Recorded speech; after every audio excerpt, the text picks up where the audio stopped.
बिस्मिल्लाहिर्रहमानिर्रहीम बिस्मिल्लाहिर्रहमानिर्रहीम। अस्सलाम वालेकुम फ्रेंड, क्या हाल है? कैसे हो आप सब लोग? उम्मीद करता हूँ आप सब ठीक ठाक और खैर खैर से होंगे। जैसे कि फ्रेंड, मैं इस वक्त सऊदीया में हूँ, जो कि आप भी इंतज़ार में होंगे कि आपकी वीडियोज़ नहीं आ रही है। तो शायद मैंने जो लास्ट वीडियो अपलोड की थी, शायद उसमें भी मैंने आप लोगों को बताया था कि हम जो है ना, मैं जा रहा हूँ सऊदीया। तो तकरीबन मेरा 1 महीना और कुछ 18-19 दिन हुए हैं, ठीक है। तो जैसे कि सेटअप में थोड़ा सा टाइम लगा, तो इंशाल्लाह आपसे मुलाकात रहेगी। और आपका कोई क्वेश्चन हो तो आप मुझे नीचे कमेंट कर सकते हैं, या कोई चीज़ डाउनलोड नहीं हो रही तो बेशक आप मुझसे रब्ता करें। शुक्रिया।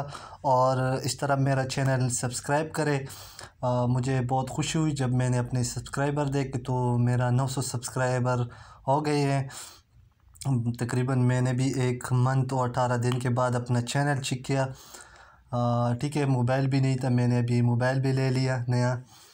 ठीक है, तो इंशाल्लाह आपसे सेटअप रहेगी। तो मुझे भी दुआओं में याद रखें। अल्लाह ने के बाद एंड पाकिस्तान जिंदाबाद।